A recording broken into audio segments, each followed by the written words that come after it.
My name is Ed Monroe, but normally everyone calls me Ed.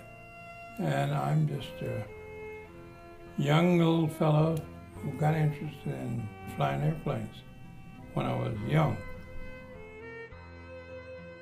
My original home was in North Carolina. At that particular time, flying seemed to have been an impossible dream. But when someone tells me I can't do anything, that motivates me to the point that, hey man, let's go get it. Let's go get it. My parents started that at an early age. You can do and be what you want to be. But you got to work at it. You got to work at it. Let me start where Tuskegee started. In 1941, when the war was really being put together and units were being formed, they looked and searched for people who had the ability to do what aviation required them to do. Black folks, for many years, were flying airplanes back and forth to California, flying back and forth to Germany, but they wouldn't recognize them. We want to be soldiers. We want to be somebody that make a contribution, somebody that we can be very proud of.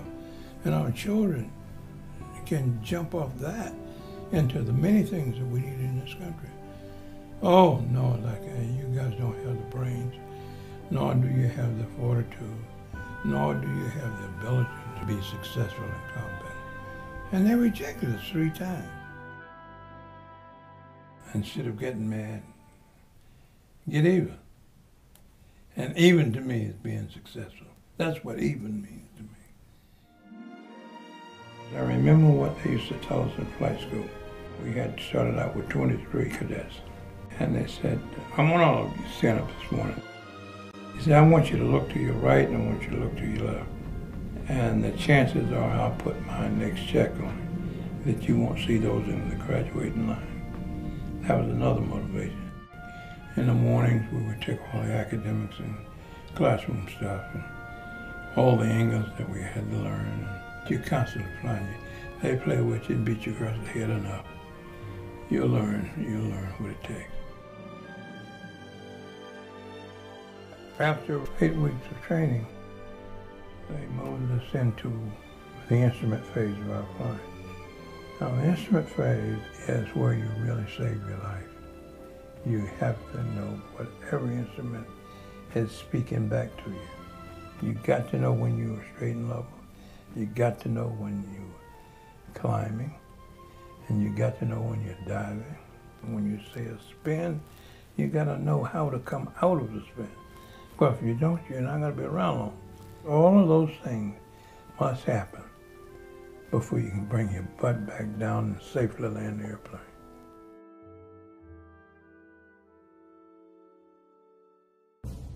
The magic day came when we went to combat, because it all changes all together. When you hear somebody shooting at you, machine gun, bing, bing, bing, that's where you learn. That's for real. You know, everybody can't be a pilot. Everybody can't coordinate all those things that you have to do. But if you got it, you got it. And if you got it, you're going to do it.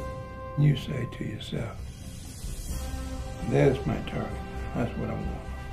And you kind of line up on that, and you fly the clothes string down.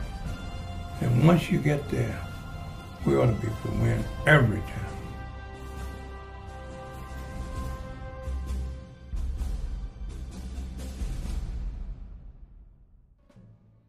The Tuskegee Airmen was formed to serve and support and protect our people back home. Your children, my children. Yet though they didn't want us to. And when you and I take away opportunity, we've taken away a person. Well, you know, there's an end to all things. There's an end to all things. And in 1948, the law was passed. All men would have the same opportunity to expound upon their ability and their training in any job in the military.